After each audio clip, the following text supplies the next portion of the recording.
que ça, plus nombreuses. Bon, je suis un petit peu étonnée. Peut-être que le livre n'a pas plu. C'est pas grave. On commence de toute façon à l'heure, toujours. Voilà, donc j'ai lancé l'enregistrement, c'est parfait pour le replay. Et donc ce soir, nous allons discuter de Trop de bonheur d'Alice Munro, donc publié en 2009. Donc il s'agit de l'un de ses derniers recueils de nouvelles, puisque elle a arrêté d'écrire en 2012. Voilà, elle a arrêté d'écrire officiellement en 2012. Elle avait 81 ans. En raison d'une santé fragile. Elle est toujours de ce monde. Hein. Aujourd'hui, elle en a 93. Voilà, mais donc on n'entend plus tellement parler d'elle. Mais en tout cas, donc Trop de bonheur 2009. Alors, donc c'est le premier recueil de nouvelles que j'ai choisi pour le club de lecture, qui existe depuis maintenant un peu plus d'1 an. Et du coup, peut-être que la discussion sera un petit peu différente d'habitude, on verra. Voilà, donc, je vais, comme d'habitude, hein, d'abord vous donner la parole, et puis ensuite j'interviendrai à mon tour pour surtout parler de l'écriture d'Alice Munro. Voilà. Alors donc Laura qui est en voiture ne souhaite pas intervenir tout de suite. Est-ce que Anne-Lise peut-être? Est-ce que tu souhaites commencer? Alors, je peux commencer. Je ne l'ai pas complètement fini. En fait, je suis dans la dernière qui s'appelle justement Trop de bonheur. Alors, moi, je ne suis pas très habituée aux nouvelles, hein, c'est vrai. Alors, je pense qu'on est plusieurs dans ce cas-là. Moi, j'ai beaucoup aimé. Franchement, ce sont des nouvelles très féminines. Hein, il y a beaucoup de personnages féminins. Il y a des choses vraiment très, très belles, je trouve, sur la vie. Enfin, j'aime beaucoup sa façon de placer dans le temps, la chronologie en fait. Il peut se passer un moment et puis on part en arrière, on revient en avant. D'ailleurs, quelquefois, c'est un petit peu troublant. Et puis, il y a des grands moments de vie d'un seul coup, surtout dans la première, qui hop, on passe plein de moments de vie, puis on arrive à la fin, en fait. Et c'est très étonnant, mais en fait, je trouve que ça montre bien la façon dont se déroule le temps, en fait. Le temps n'est pas vraiment linéaire, on ressent les choses. Il y a des choses qui sont très fortes et pour lesquelles on a l'impression que le temps s'arrête, et puis d'autres morceaux de sa vie qui passent terriblement vite. Et je trouve que ça, moi, je l'ai trouvé dans son écriture. J'ai trouvé ça vraiment très intéressant. Et puis bien sûr, ces moments qui se passent à un moment de la vie qui ont en fait un impact énorme sur la suite. Et on l'apprend petit à petit au fil de la lecture. Et ça, j'ai trouvé ça vraiment intéressant. Et puis, l'impact, oui, c'est ça, l'impact de moments de la vie. La première, j'ai beaucoup aimé la première, parce que bon, je découvrais le style et j'ai beaucoup aimé cette femme dont on suit petit à petit, on comprend qu'en fait, elle est complètement sous emprise. Sous l'emprise de cet homme on comprend bien qu'il s'est passé quelque chose de tragique, on ne sait pas trop, mais on voit qu'elle est sous l'emprise de cet homme, elle le défend tout en se rendant compte qu'elle est sous l'emprise. Et puis, on se rend compte de cette horreur qui arrive, qui est arrivée à ses enfants. Et malgré ça, il est en prison, elle retourne le voir, donc on sent qu'elle est attachée, pas attachée à lui, mais que voilà, c'est plus fort qu'elle, elle revient vers lui. Et moi, j'ai adoré la fin. Alors, je ne sais pas si c'est la bonne interprétation, mais moi, j'ai eu l'impression qu'à la fin, donc il y a cet accident et elle aide ce jeune homme, en fait, à respirer de nouveau. Hein, et au moment où elle allait, en fait, on a l'impression de repartir avec cet homme. Et moi, j'ai interprété ça par, elle a redonné la vie quelque part à un être. Elle a retrouvé sa fonction que lui avait complètement enlevé cet homme en tuant ses enfants. Et moi, je veux croire qu'à la fin de celle-ci, en fait, elle ne va pas voir cet homme et elle ne retombe pas sous l'emprise de cet homme. Moi, c'est l'impression que j'ai eue. Et je l'ai trouvée vraiment magnifique, cette première nouvelle. Alors, je les ai lues assez vite parce que j'étais en retard dans mes lectures, mais il y en a d'autres aussi, je ne vais pas toutes les passer, mais ça donne un exemple. Vraiment, ça m'a beaucoup touchée, ce livre, et de tous ceux qu'on a lus depuis le début, là, de tous les primés Nobel, je pense que c'est ma préférée. J'ai vraiment été touchée énormément par son écriture et par ce qu'elle décrit, parce que c'est des sujets qui m'intéressent, qui me touchent particulièrement. Très bien, merci Anne-Lise. J'ai pris plein de notes et on reviendra dessus tout à l'heure. Alors Fabienne et Naïma nous ont rejoints entre-temps, super, bonsoir à vous. On va écouter maintenant Sandrine. Est-ce que Sandrine veut bien prendre la parole? Ah, le micro ne fonctionne pas, Sandrine. C'est comme la dernière fois, donc il va falloir basculer sur le téléphone, je crois. Donc à tout à l'heure. Du coup, je vais donner la parole peut-être à... Est-ce que Marie-Laure est là? Elle était parmi les premières connectées. Oui, Voilà, parfait. vous m'entendez? Oui. Oui, excusez-moi, j'avais coupé un petit peu pour garder une bonne connexion. Oui, ça m'a beaucoup plu. Alors, je n'ai pas terminé, moi aussi, je suis dans la dernière qui s'appelle Trop de bonheur. D'ailleurs, c'est une des celles qui me paraît le plus obscure pour l'instant, mais bon, voilà, je n'ai pas terminé, donc mon opinion n'est pas encore tout à fait faite. Et il y en a certaines, effectivement, j'étais pas dedans forcément tout de suite non plus, donc ça ne me décourage pas. Je trouve que c'est un petit peu ardu de lire un recueil de nouvelles parce qu'on passe, comme c'est court, comme format, des fois on met un petit peu de temps à vraiment comprendre les personnages, etc., ce qui se passe. Et donc il y a un petit côté, des fois ça finit un peu trop vite, où on aurait voulu un peu plus, et puis hop, on rebascule vers quelque chose d'autre. Donc c'est un peu déroutant. Quand je lis des nouvelles, c'est rare comme ça que j'enchaîne plusieurs nouvelles. Voilà, ça c'est la première chose. Donc oui, j'ai trouvé moi aussi que les thèmes abordés étaient parfois un peu dérangeants. Pas toujours très politiquement corrects. Donc bien sûr, la première dont on vient de parler, là, le meurtre, l'emprise, la manipulation. Il y a beaucoup de cruauté, de perversité, de solitude. Bon, mais voilà, ça m'a beaucoup touchée. J'ai relevé des formules que j'ai trouvées bien trouvées. J'ai trouvé qu'elle avait des perceptions très fines. Par exemple, j'avais noté en parlant du deuil, comme si le ciel se vidait d'un coup de tout son air. Ça m'avait beaucoup plu.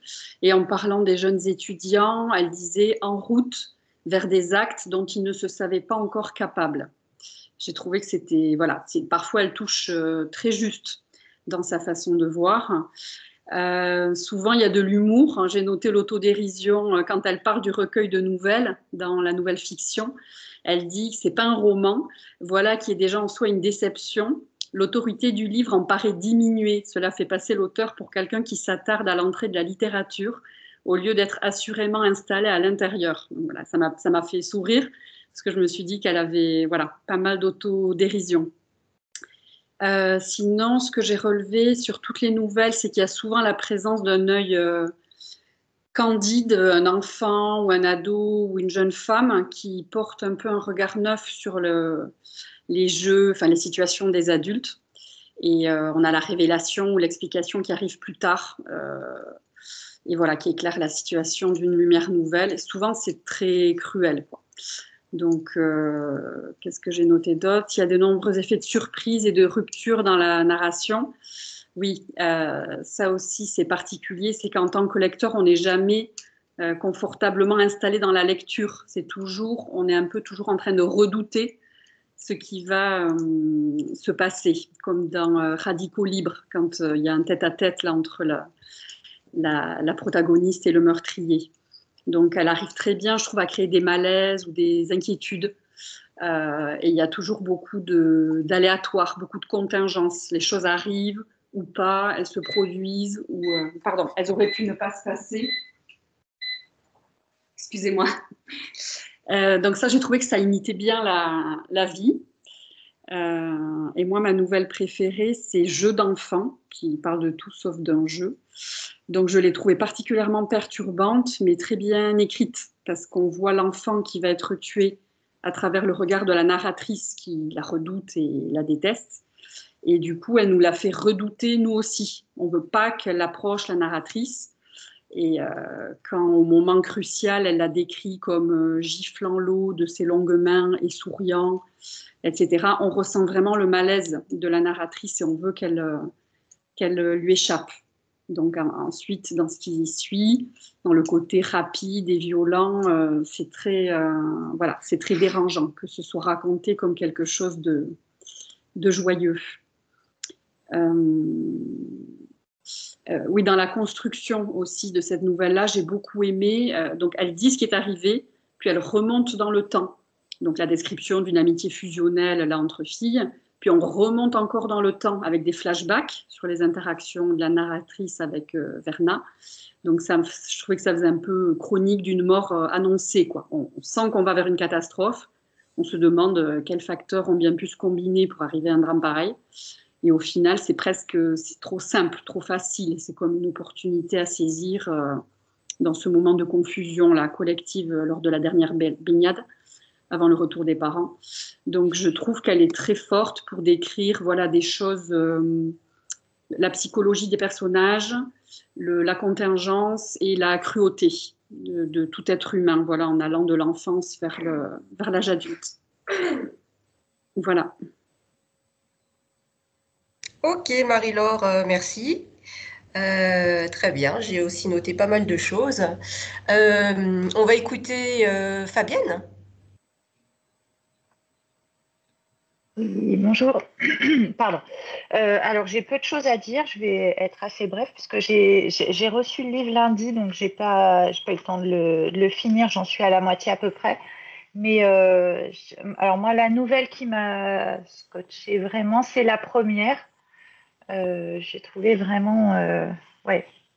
Et alors, ce qui me marque aussi, c'est j'ai écouté l'interview là du prix Nobel et on voit cette espèce de gentille vieille dame en fait et quand on la lit, mais non, cette gentille vieille dame n'a pas pu. Et en fait, en lisant, moi j'ai une gentille vieille dame qui est une de mes voisines et, et j'avais l'impression que c'était ma voisine qui parlait. Je trouve qu'elle décrit vraiment bien il y a un esprit un peu canadien et je trouve que cet esprit rural canadien, c'est vraiment exactement ça. J'ai l'impression qu'elle parle de ma petite voisine en fait, ou que c'est ma voisine, la narratrice qui me raconte. Des fois, c'est assez troublant en fait. C'est voilà les impressions que je peux donner. Ouais, après, j'ai lu trop rapidement et faut que je termine pour pouvoir vraiment en dire un peu plus. Mais voilà, c'est surtout ça qui m'a marqué. J'ai l'impression qu'elle parle vraiment de choses qui sont très. Enfin, elle décrit vraiment bien les gens. Non pas que mes voisins soient tous des meurtriers, etc. Mais je trouve qu'elle a une façon de décrire les gens et la façon dont ils vivent le contexte rural comme ça, un peu. C'est très, très juste, vraiment. Voilà. D'accord. Juste pour rappel, Fabienne vit au Canada, hein, donc c'est pour ça. Voilà. Ok, Et dans très un bien. endroit qui est assez similaire à celui dans lequel elle a grandi. C'est très rural là où je vis. La seule différence, c'est que c'est une île. Et du coup, il y a par-dessus la couche de ruralité le fait que ce soit une île. Et c'est une île très touristique. Donc, il y a une ville hiver, une ville été. Ce qui est probablement pas le cas de l'endroit où elle a vécu. Voilà. Ok, très bien. On va écouter Naïma. Moi, j'ai pas beaucoup avancé. Je vais dire, j'ai lu quelques nouvelles. La première, enfin, peut-être une remarque globale. Mon impression, à chaque fois que j'ai lu, j'étais un petit peu, comment dire, un petit peu mal après. Enfin, ce côté sombre qui est le point commun de ce que j'ai pu lire. Et le côté, l'ombre, en fait, chez l'être humain, en fait, hein, tout ce qu'on ne va pas voir à premier abord.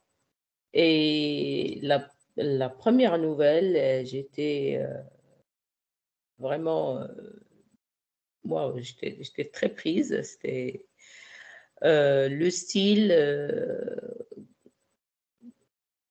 Le style apparemment simple, enfin les mots n'étaient pas très compliqués, mais il y avait une force dans l'enchaînement des événements.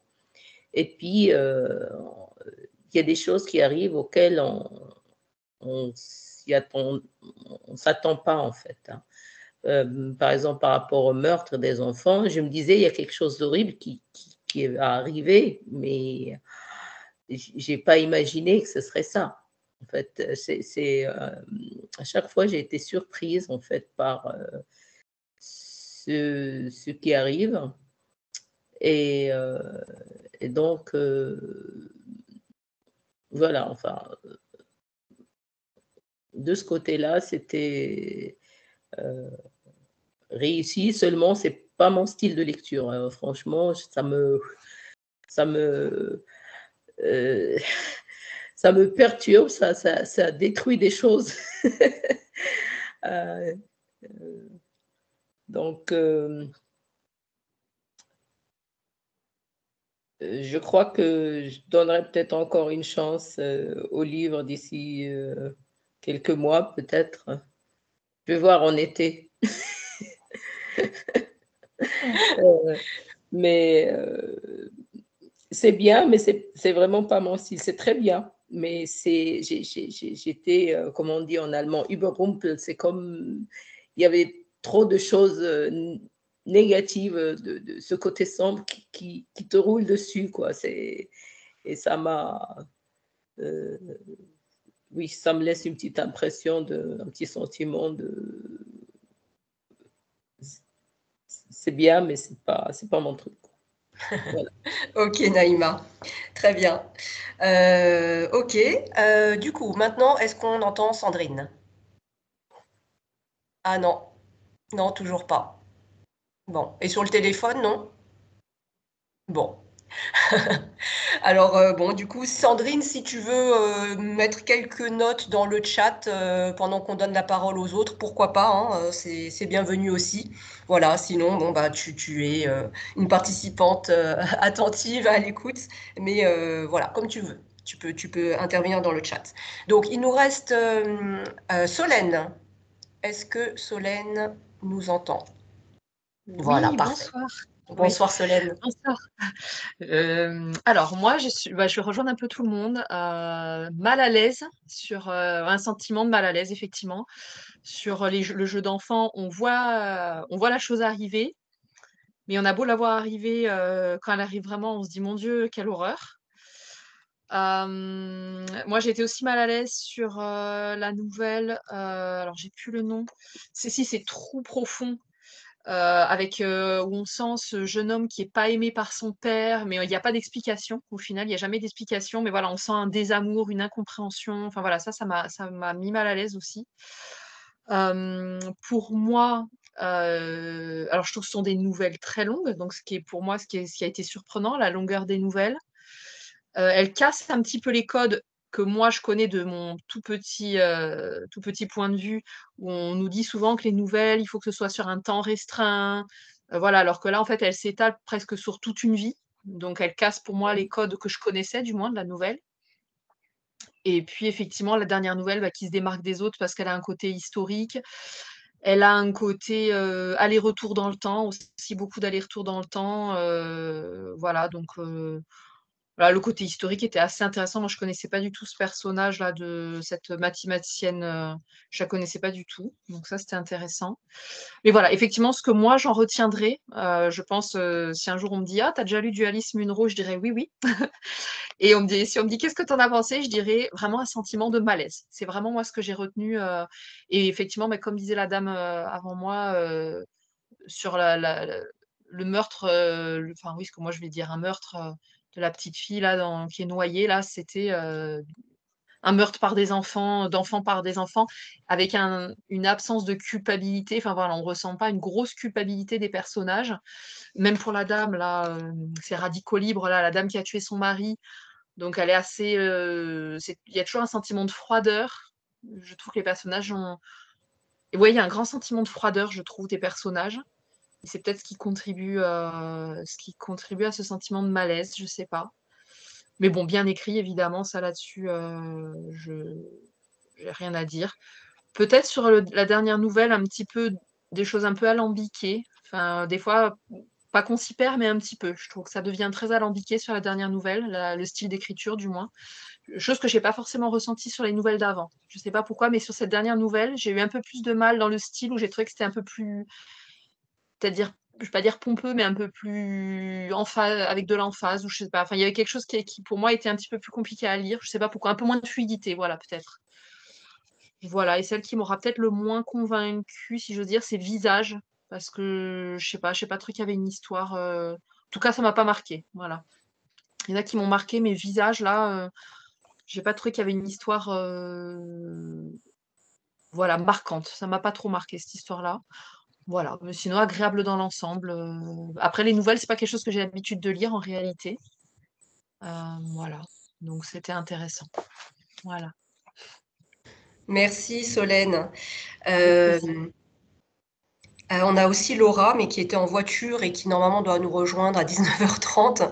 Donc on lui donnera la parole quand elle sera avec nous. Moi, du coup, je vais commencer tout de suite à réagir sur vos partages. Merci déjà toutes, hein, parce que vous êtes des fidèles du club des lectures. Donc merci de jouer le jeu, de lire le livre et puis voilà, d'intervenir. C'est très enrichissant pour moi aussi. Alors, je ne vais pas forcément réagir dans l'ordre, mais ce qui me vient tout de suite, c'est que Naïma et peut-être Solène disent bon, c'est pas le style de lecture que j'aime. Euh, Pas de chance, Non, moi c'est exactement. Ouais, j'ai pas dit que c'était pas le genre de nouvelles, pardon, que j'aimais, mais que j'avais l'habitude.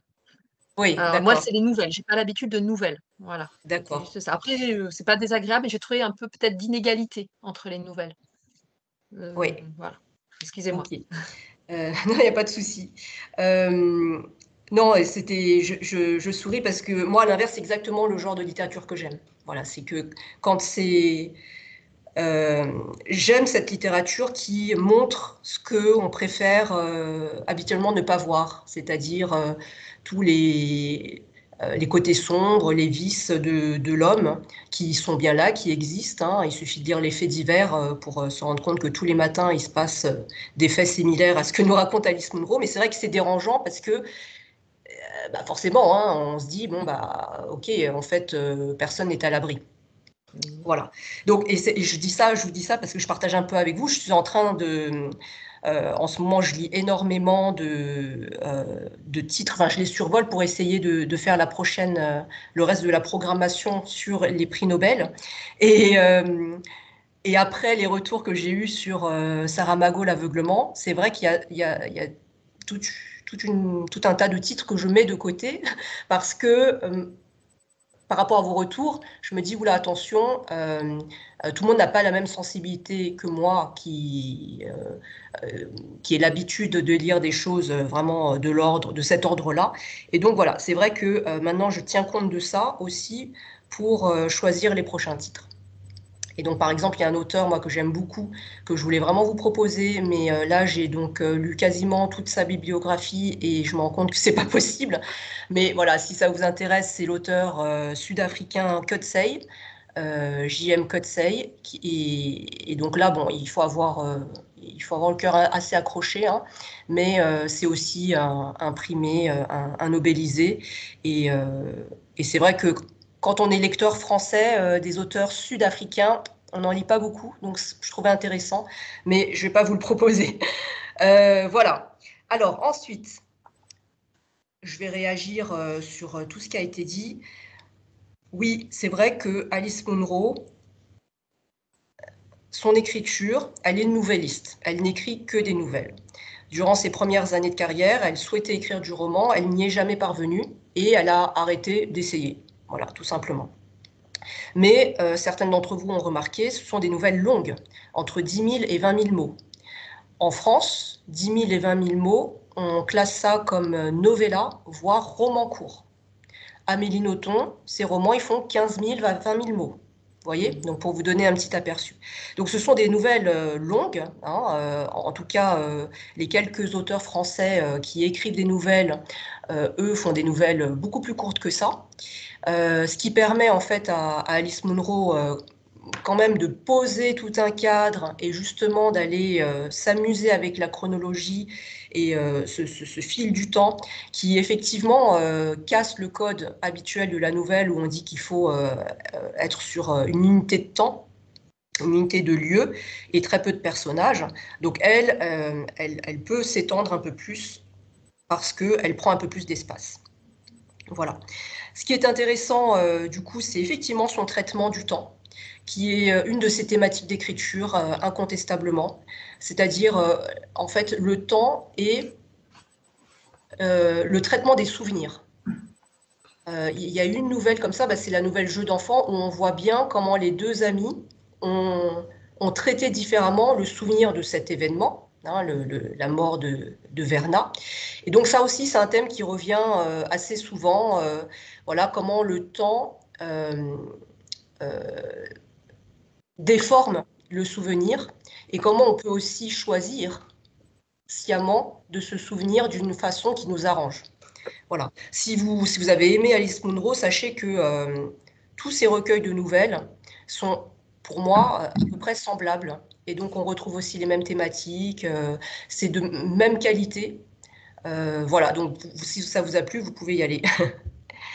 Et je rejoins Annelise, hein, toujours sur cette question du temps, c'est que à la fois c'est intéressant et à la fois c'est troublant.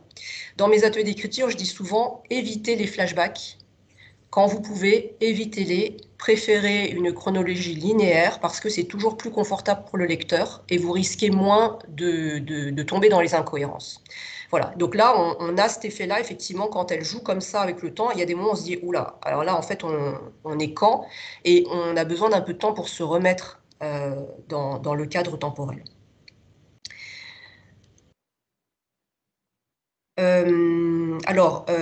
Oui, la première nouvelle qui vous a toute marquée, hein, j'ai interprété la fin de la même manière que toi, Annelise, c'est-à-dire que là, c'est une fin plutôt lumineuse, où effectivement, d'ailleurs, il y a une ligne hein, où elle dit vraiment que elle ne retourne pas voir son mari en prison. Bon, je voulais vous retrouver la ligne, mais donc elle n'y retourne pas, elle reste avec la personne qui est blessée. Et donc effectivement, c'est de dire finalement, elle retrouve un second souffle, un nouveau sens à sa vie. Et donc ça va peut-être bien se terminer pour elle. Voilà. Je vois que Laura est arrivée. Laura, est-ce que tu es en mesure de parler? Pas encore, peut-être. Bon, je continue.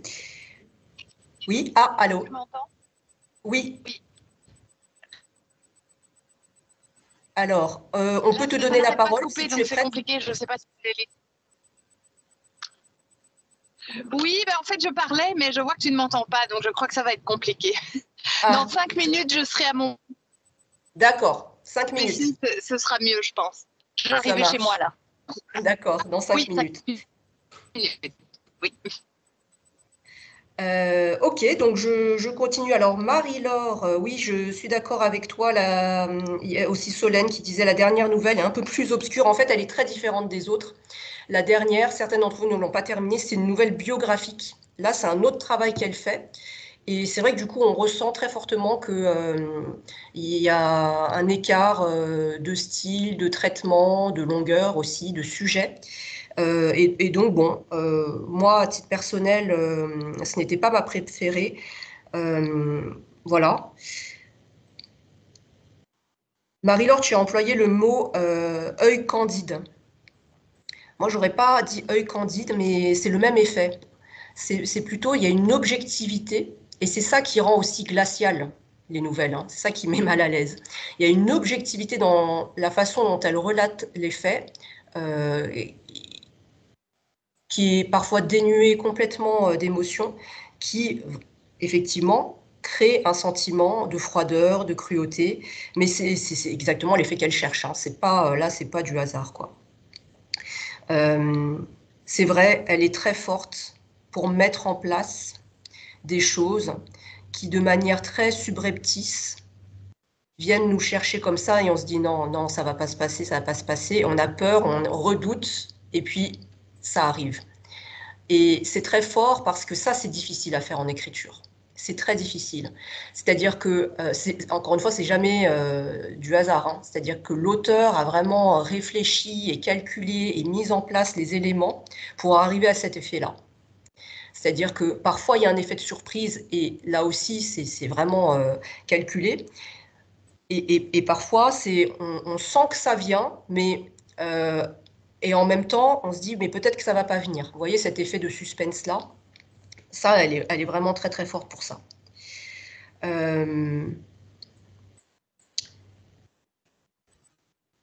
Donc Fabienne disait que elle a lu ça un peu rapidement à cause du temps, elle a été prise par le temps. Moi, je crois que les nouvelles d'Alice Munro, ce sont des nouvelles qui, effectivement, qui demandent de se savourer. Alors, savourer, c'est peut-être pas le mot, moi je le vis comme ça, mais il faut prendre le temps. Il faut prendre le temps, il faut se dire qu'une nouvelle, c'est presque un petit roman.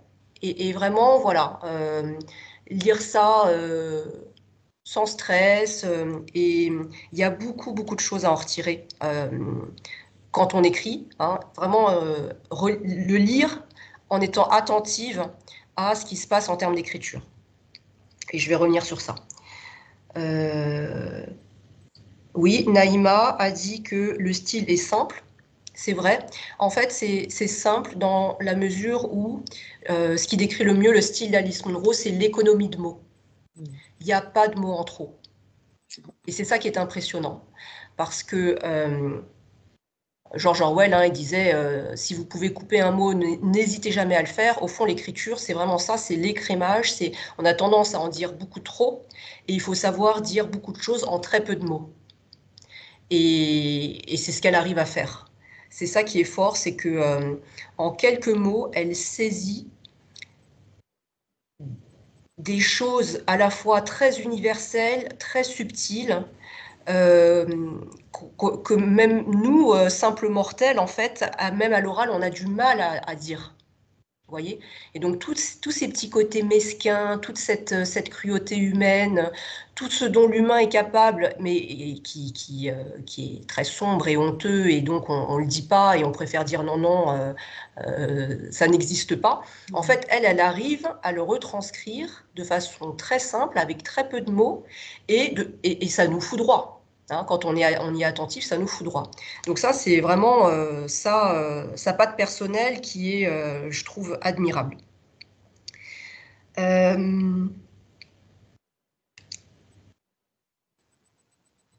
Oui, par exemple, donc Solène, tu citais Trou profond. Donc cet exemple du père qui n'aime pas son fils et on ne sait pas pourquoi. Donc on sent qu'effectivement sa préférence ne va pas vers ce fils. Pour autant, il va le sauver hein, quand il est dans ce trou-là, il le sauve.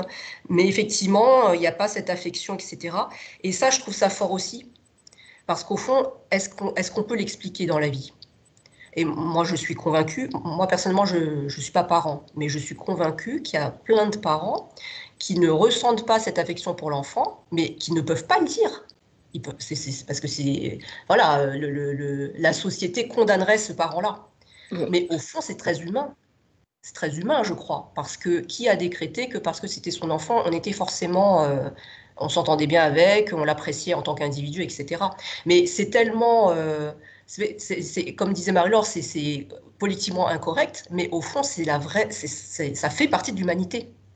Mais c'est une humanité, voilà, qui gêne, et donc du coup, on préfère pas le dire, on se dit comme ça n'existe pas. Et elle, au contraire, elle nous le met. Et c'est ça que je trouve, voilà, que je trouve très fort. Et à mon avis, c'est un des rôles de la littérature, de justement parler de ces choses qui nous mettent mal à l'aise. Le meurtre d'un enfant par un enfant, c'est pareil. Encore une fois, quand on regarde les faits divers, moi je crois que ça arrive peut-être pas tous les jours, mais très fréquemment. Et encore une fois, ça nous gêne, ça nous dérange. On se dit non, l'enfant est innocent, l'enfant n'est pas capable de ça. Et n'oublions pas que si. Voilà, je pense que c'est ça un des messages en tout cas. Ok, je vois que Laura est installée, donc on va pouvoir te donner la parole, Laura. Oui, bonsoir à toutes. Mais du coup, Bonsoir. j'ai peur de répéter quelque chose qui a déjà été dit parce qu'en fait, j'ai pas arrêté d'être coupée. J'ai loupé des parties. Il n'y a pas de Voilà. souci, il n'y a pas de souci. Moi, ça m'intéresse de savoir ce que tu as pensé de ce recueil de nouvelles. D'accord. Mais du coup, j'ai mis un peu de temps à rentrer dedans. Les premières nouvelles n'ont pas été mes préférées en ce qui me concerne. En fait, j'ai pas aimé les chutes. Elles étaient un peu trop obscures pour moi. Pas assez. À nous laisser trop de possibilités d'interprétation, peut-être. C'est pas quelque chose que j'aime tellement. Après, je trouvais ça super prenant. Même les premières nouvelles que je préférais pas, je trouvais ça très prenant. En fait, c'est à mesure du livre et des nouvelles que je suis vraiment rentrée dedans. Et moi, finalement, j'ai été émue par ce livre et par les protagonistes. Ce qu'ils vivaient. Et en fait, moi, je trouve qu'elle décrit des choses qui existent vraiment. Moi, ça m'a pas tellement étonnée. Oui, c'est sombre. Pour moi, le monde est comme ça. Donc, en fait, j'aime le fait qu'elle le dise comme ça platement, parce que c'est la réalité, je trouve. Et donc, en fait, je trouve que sa position objective, c'est vraiment une bonne manière de le faire, parce qu'en fait, elle s'abstient de tout jugement. Elle laisse vraiment le lecteur juger. Et ça, je trouve ça intéressant. Je trouve aussi que ce qu'elle fait super bien, c'est qu'elle est très subtile, en fait. Et donc, dans sa manière de décrire, on comprend très bien où elle veut en venir. On comprend très bien qu'on a affaire à un monstre, à tel genre de personne. Mais elle le dit jamais comme ça. Et elle ne pose jamais aucun jugement. Donc, elle a une manière de juste choisir la bonne phrase, les bons mots qui vont nous faire très, très bien comprendre à quoi on a affaire. Brillant, quoi. C'était admirable. Et puis, j'ai bien aimé, moi, la dernière nouvelle, Sofia Kovalevskaya. J'aime bien aussi, évidemment, comme toutes, je pense, le fait qu'elle parle des femmes et la façon dont elle en parle, j'aime beaucoup. Mais j'ai lu, du coup, le Wikipédia de Sofia Kovalevskaya. Je me suis un peu intéressée et ce que j'ai trouvé chouette dans sa nouvelle, c'est qu'elle s'attarde sur des choses qu'on ne voit pas du tout dans le Wikipédia. Elle s'attarde sur sa façon de tomber amoureuse bien après s'être mariée, quand elle approche de la quarantaine.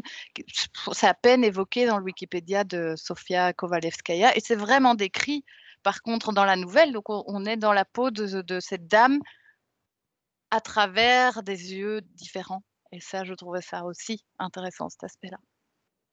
Voilà, moi, ce que j'en ai retenu. J'ai été beaucoup émue par ce recueil de nouvelles, honnêtement.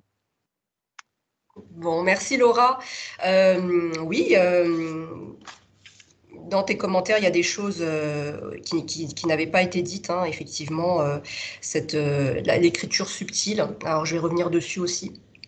Si ça vous a plu, hein, si ça vous a ému, il y a un autre recueil, moi j'en ai 3 préférés. Et au départ, je voulais proposer Fugitive, mais il était plus long encore. Donc je me suis dit, bon, on va faire le moins long. Mais Fugitive, remarquable aussi, hein. Fugitive. Et l'autre, c'est Un peu beaucoup, pas du tout. Voilà, ces 3-là, c'est mon top 3. Donc si ça vous plaît, allez-y. Alors, j'avais d'autres choses à ajouter, on a encore du temps. Par quoi je commence?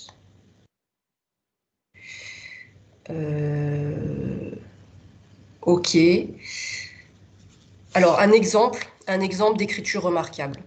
C'est dans la nouvelle Fiction, donc la deuxième. Justement, pour illustrer ce que j'entends par économie de mots. Alors, je ne sais pas si vous vous souvenez, Fiction, c'est une nouvelle qui est divisée en plusieurs parties. Et donc, au départ, on nous parle de cette protagoniste Joyce et de son mari et comment en fait la femme qui va devenir la deuxième épouse du mari entre dans leur vie. Et puis donc évince la protagoniste.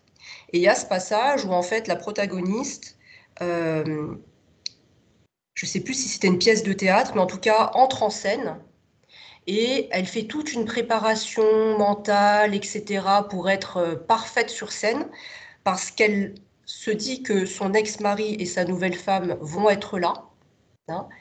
Et c'est génial, parce que donc on a toute cette préparation qui dure 2 pages, hein, je crois, un peu plus même. Et ensuite, on a cette phrase, John et Eddie n'étaient pas dans le public. une phrase et on devine toute la déception et le désarroi de l'héroïne, alors que voilà, elle avait tout préparé et en fait, il n'était pas dans le public. Et ensuite, donc ça, cette phrase-là, John et Eddie n'étaient pas dans le public, ça clôt la partie 1 de la nouvelle. Partie 2, Joyce et Matt donnent une soirée dans leur maison de Vancouver Nord. Ils célèbrent le 65e anniversaire de Matt. En 3 lignes, on a compris que là, on a fait un saut dans le temps. On a compris que Joyce, elle s'est remariée avec un certain Matt. Vous voyez, mais c'est très fort. Les mots sont effectivement très simples. Et en fait, en 4 phrases, on a comment dirais-je, tout un pan de vie qui nous a été résumé avec l'essentiel. Voilà.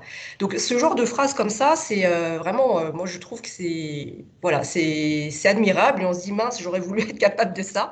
Donc il y en a plein comme ça, hein. Donc là, c'est vraiment en termes de concision.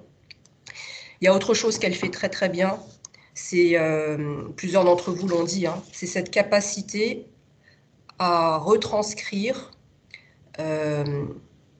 des émotions, des faits, de la psychologie humaine de manière très subtile et pourtant très universelle et encore une fois avec très peu de mots. Je vous lis un exemple. La première nouvelle. Donc là, c'est la protagoniste qui s'adresse à sa psychiatre. Elle lui dit « Mais réfléchissez. Ne suis-je pas aussi coupée du monde que lui par ce qui a eu lieu ?» Donc elle parle de son mari qui a tué leurs enfants. « Aucun de ceux qui sont au courant ne pourrait souhaiter ma présence. Je ne suis bonne qu'à rappeler aux gens ce que nul ne peut supporter qu'on lui rappelle. » Cette phrase, elle dit énormément de choses. Elle dit la faiblesse de l'humain face à une personne qui a vécu l'atrocité. Et c'est vrai que ça dérange tellement qu'on ne veut pas voir cette personne. Mais ça, le fait qu'on ne veuille pas voir cette personne alors qu'elle a souffert, vous voyez, c'est aussi un sentiment honteux. Et donc, on ne va pas le dire. Mais c'est très fort comment elle arrive à le rendre en quelques mots, de façon limpide. Et c'est tellement vrai. Hein, c'est tellement vrai, même si c'est une vérité qui dérange. Voilà. Il y en a plein comme ça. Il y en a plein comme ça. Ben justement, dans cette nouvelle, moi, je trouvais que c'était construit de telle façon qu'on trouvait plus de liens entre elle et son mari, donc le meurtrier, que l'extérieur. En fait, le lien était fort, même dans la chose la plus abjecte qui puisse exister. Hein. Oui, oui. Mais ça, quand on le raconte, imaginons, voilà, ça arrive à notre voisine, et puis on dit, bah, pour autant, la voisine, elle reste proche de son mari. Tout le monde va juger ça en disant, mais comment c'est possible? Il a quand même tué leurs enfants, et gna gna gna, vous voyez? Et au fond, c'est très humain, la réaction qu'a cette femme. Oui, tout à Voilà, fait. c'est ça qui est un peu dérangeant, parce qu'on se dit, et moi, si ça m'arrivait, qu'est-ce que je ferais? Oui, Marie-Laure? Oui, pardon, je voulais rebondir. Effectivement, ce que je trouve super dans Jeux d'enfants et dans les autres, c'est qu'on n'est pas l'un ou l'autre. Elle nous fait voir, on est des fois dans le regard de la narratrice qui va commettre un meurtre, on est les deux, on est la victime et on est le coupable. Elle arrive à nous faire sentir les deux. C'est quand même très fort et c'est ça qui est perturbant parce qu'on arrive à comprendre, pas à comprendre, pas à cautionner, mais être dans l'état mental qui fait que c'est à ce moment-là, les choses se sont passées comme ça. Oui. Oui, Fabienne?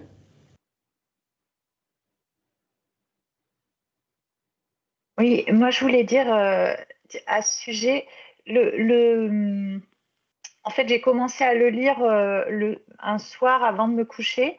J'ai fini la première nouvelle et j'ai fermé le livre, je me suis couchée et en fait j'ai passé un grand moment derrière, j'arrivais pas à dormir en fait parce que je refaisais l'histoire, je me disais oh là là non mais quand même et en fait j'essayais d'imaginer une autre fin, enfin, et à chaque nouvelle, ça m'a fait ça. En fait, j'ai arrêté de le lire le soir parce que si j'avais pas le temps de finir la nouvelle,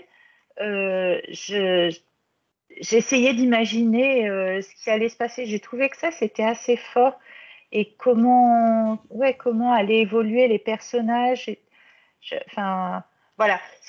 Moi, j'ai beaucoup aimé. Hein. Je suis rentrée dedans. Les 4 premières là que j'ai lues, je les ai toutes bien aimées. Mais voilà, c'est pas une lecture que je peux le faire le soir parce que du coup, je dors pas quoi après. Oui, je comprends. Je comprends. Annelise? Oui, moi je voulais revenir sur la première et sur la délicatesse de l'écriture, je suis tout à fait d'accord. On se rend compte aussi que la femme bascule et va retomber sous l'emprise de son mari à travers sa relation avec sa psy. Et je trouve ça hyper intéressant parce qu'on se rend compte qu'elle ment à sa psy, qu'elle commence à lui mentir, qu'elle lui dit pas qu'elle est retournée voir. Et c'est comme ça aussi que petit à petit, on se rend compte, on se dit mince, mais qu'est-ce qui se passe? Et en fait, elle recommence à être sous l'emprise de son mari. Et ça, c'est très délicat. Ça commence comme ça, en fait. Ça commence par quelque chose d'indirect. Et puis petit à petit, on se rend compte qu'effectivement, elle retombe complètement sous l'emprise de cet homme. Elle commence à lire ce qu'il lui a envoyé, etc. Donc, c'est vraiment très, très subtil. Et puis, ce que je voulais dire, c'était rebondir sur le fait que moi, j'ai adoré, hein, vraiment, vraiment adoré. Et comme Fabienne, alors, ça ne m'a pas empêché de dormir, mais quand j'ai terminé donc, je lis beaucoup le soir. D'abord, j'avais beaucoup de mal à m'arrêter. Quand j'étais dans la lecture d'une nouvelle, j'avais vraiment beaucoup de mal à m'arrêter. J'ai lu très, très tard cette semaine. Et en fait, après, je m'arrêtais et j'avais besoin d'y réfléchir. C'est vraiment ça. J'avais besoin d'être sûre d'avoir bien tout compris. Il y en a certaines aussi dont la fin est pas facile. Je suis pas sûre d'avoir. Et donc, ça me revenait en tête et j'avais besoin d'y réfléchir, de me poser. Et ça, je trouve que son écriture et ses histoires donnent ça. Ça donne à penser, à réfléchir. Et je suis tout à fait d'accord que ce sont des choses qui sont dans la vie. Ce sont soit des grands crimes, soit des petites bassesses. Hein. Quelquefois, justement, Joyce, en fait, dans cette histoire-là, ce qu'on découvre, en fait, le fait marquant, c'est qu'elle s'est servie de la fille de la maîtresse de son mari pour essayer de savoir ce qui se passait. C'est le point, enfin moi j'ai compris que c'est le point important de la nouvelle, ça. Et ça, c'est vraiment une chose terrible, qu'on ne se sert pas d'un enfant comme ça. Et je trouve que c'est vraiment des choses qui existent. Ce sont des bassesses quelquefois on a. Donc il y a des grands crimes, mais aussi des petites bassesses et on se reconnaît là-dedans.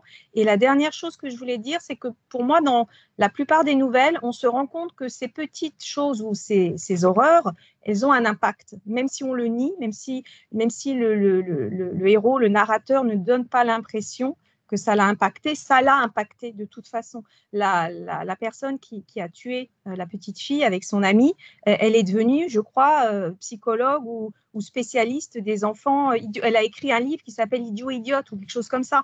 Et d'ailleurs, elle l'écrit elle-même. Elle dit non, il n'y a pas de relation, mais c'est évident que si. Il y a toujours un impact. Tout ce qu'on fait, en fait, grandes choses ou petites choses, il y a un impact. Et moi, j'ai ressenti ça aussi dans ces nouvelles. Il y a un impact sur la vie, sur la suite. Oui, tout à fait, oui. C'est aussi une de ces thématiques. Hein. Tout à fait. Très bien, très bien. Donc moi j'avais noté, hein, c'est une écriture subtile et pourtant sans complaisance. Donc moi ça me plaît ça, sans complaisance. Hein. C'était le thème de notre concours de nouvelles l'année dernière. C'est vraiment ça, c'est-à-dire que on va pas se cacher. Hein. Voilà, au contraire, on nous met dans le plat, voilà, cette mesquinerie, cette bassesse, le pire, hein, de l'humain en fait, mais sans grandiloquence. Jamais. C'est-à-dire que c'est jamais waouh, emphatique. Non, non, c'est toujours avec beaucoup de subtilité et objectivité. C'est ce qui rend la chose encore plus glaçante. Donc, elle est remarquable pour son économie de mots parfaitement maîtrisée. Donc ça, vraiment, si ça vous a plu, relisez-le sous cet œil-là aussi. Qu'est-ce que j'avais noté d'autre? Elle montre aussi comment l'humain s'accommode de ses côtés obscurs. Hein, il y a plusieurs personnages comme ça, notamment la nouvelle Jeu d'enfant, où en fait ça se passe et puis je continue ma vie presque tranquillement, mais comme dit Annelise, en fait il y a un impact, hein, même si on rentre dans un déni, il y a un impact sous-jacent. Voilà, elle est aussi capable, on l'a dit, avec quelques petits détails, de nous en dire énormément et avec beaucoup de profondeur sur la psychologie humaine. Est-ce que j'avais d'autres choses? J'ai noté aussi, comme Marie-Laure, hein, cette autodérision, ça j'ai adoré. En fait, c'est quelqu'un de très drôle, je crois, Alice Munro, sur cette phrase, un recueil de nouvelles, pas un roman, voilà qui est déjà en soi une déception. Vous n'avez pas parlé de la nouvelle Venlock Age avec cet épisode-là, cette mise en scène très bizarre, à la limite de la perversion. Vous savez, les deux étudiantes qui partagent une chambre sous les combles d'une maison. Alors moi, celle-ci aussi, j'ai trouvé intéressante parce que, pareil, à un moment donné, on bascule dans un truc fantasmagorique et toujours sans jugement, sans a priori. Elle nous raconte ça, voilà, et j'imagine que ça pourrait arriver aussi, aussi bizarre que ça puisse paraître. Et c'est la fameuse nouvelle, oui, où effectivement ça se termine avec en route vers des actes dont il ne se savait pas, pardon, encore capable, qui en fait résume la nouvelle elle-même. Qu'est-ce que j'ai d'autre à partager avec vous? Ouais, j'ai trouvé la chute de cette nouvelle-là particulièrement satisfaisante. C'est machiavélique, c'est inattendu. Ça montre en fait la capacité de Munro de construire la nouvelle. C'est à chaque fois, il y a une sorte de boucle qui est bouclée et j'ai trouvé que ça aussi, c'est remarquable. Voilà, par contre, comme Solène, j'ai pas compris la nouvelle visage. Donc peut-être à relire celle-ci, là, j'ai pas compris. Est-ce qu'il y avait autre chose de votre côté, d'autres réactions? Oui, Marie-Laure? Oui, j'avais juste une question, mais je dois bientôt partir. C'était au niveau de la façon de concevoir la littérature. En parlant de fiction, en fait, elle décrit les expériences comme des mues de serpents. Et elle dit que l'écrivaine, en fait, elle se serait débarrassée de ces expériences-là en écrivant. C'est pour ça que la petite fille ne la reconnaîtrait pas adulte. Elle la replacerait pas, c'est un autre contexte, etc. Vous voyez, la petite dont on parlait là, qui a été utilisée dans ce jeu entre adultes qui se séparaient. Voilà, je me demandais ce que tu en pensais de ça, de cette façon d'utiliser les expériences, les transformer dans la littérature, comme si c'était des mues, et après on s'en débarrasse comme ça. Je sais pas, ça m'a un peu interpellée.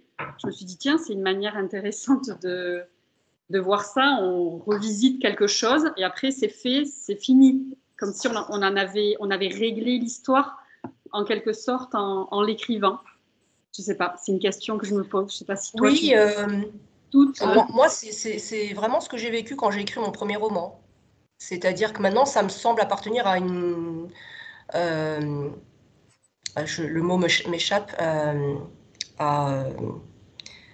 C'est comme si je ne l'avais pas vécu. C'est comme si la base de ce premier roman, donc mon expérience dans ce lycée français de l'étranger, c'est vraiment un truc qui me... Et une fois que le livre, ça a mis un certain temps, hein, c'est-à-dire que le livre a été terminé, le livre a été publié, j'ai eu des retours très cinglants, et un an après, c'était fini. Mais du coup, j'ai l'impression que cet épisode-là de ma vie, il n'a pas, c'est devenu de la fiction. Je ne l'ai pas vécu. Je ne sais pas comment te dire. Parce que j'en ai fait un traitement de la fiction. Pardon ? Ça a clos le chapitre pour toi. Exactement.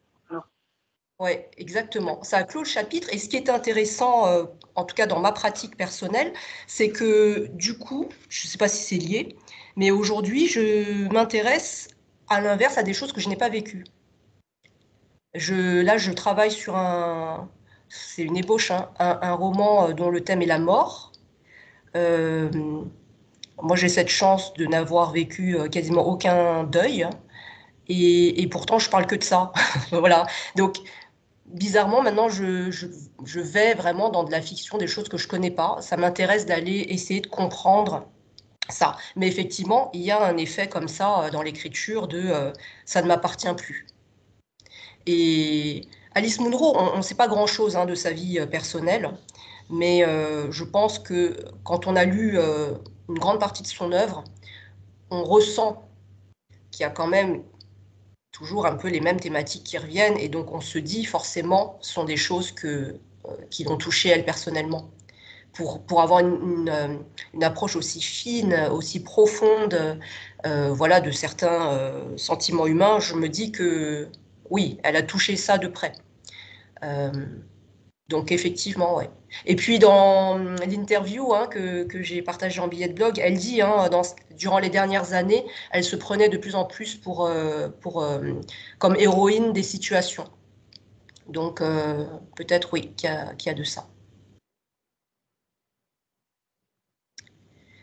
Ok. Ah, Marie-Laure nous a quittés. Est-ce qu'il y a d'autres remarques sur ce livre-là? Non? Bon, très bien. Alors, j'ai eu du mal à choisir le livre suivant, mais j'ai finalement opté pour quand même un Nobel français. Et donc, ce sera François Mauriac. On remonte un siècle en arrière. François Mauriac, et ce n'est pas l'un de ses plus connus, mais ce sera Le désert de l'amour. Le désert de l'amour. Et une fois encore, ne vous fiez pas au titre. Ça parle d'amour, mais ce n'est pas une romance. Bon, voilà. Le désert de l'amour, 1925, de François Mauriac, qui a eu le Nobel en 1952. Est-ce que vous avez déjà lu du Mauriac? Non? D'accord. Bon. Ça faisait partie, je ne sais pas si certains d'entre vous sont de la même génération que moi, mais ça faisait partie des auteurs français qu'il fallait avoir lu. Enfin, moi, je l'ai découvert au collège, en 4e, 3e. J'avais beaucoup aimé. Et voilà, donc François Mauriac, Le désert de l'amour, ce sera mis sur la plateforme. C'est un roman très court, je crois 50 000 mots. Donc la moitié là de ce que vous venez de lire. Donc voilà, c'est assez court pour vous prévenir si jamais vous manquez de temps. Ok. Bon, merci d'avoir participé à cette réunion et j'espère vous retrouver le mois prochain. Alors du coup, ça nous amène au 2 mai, jeudi 2 mai. J'ai un truc qui n'a rien à voir avec le club de lecture à dire. Ce matin, j'ai reçu 28 mails de l'atelier d'écriture. Je pense que ton compte a été piraté. Oui, on a eu une attaque de pirates russes. Voilà. J'avais des messages en russe. Je me suis dit, oula, 28. On est sur le sujet. Là, on n'a pas encore réglé le problème. Mais en ce moment, il y a beaucoup de problèmes de cyberattaques comme ça. Je ne pensais pas qu'un petit site comme le mien serait attaqué, mais voilà. Donc, désolé pour le dérangement, mais c'était pas de notre fait. Voilà. Je vous souhaite une bonne soirée, de bonnes lectures, de l'écriture pour celles qui écrivent, et je vous dis au mois prochain. Oui, bonne soirée. Bonne soirée. Au revoir. Allez. Au revoir.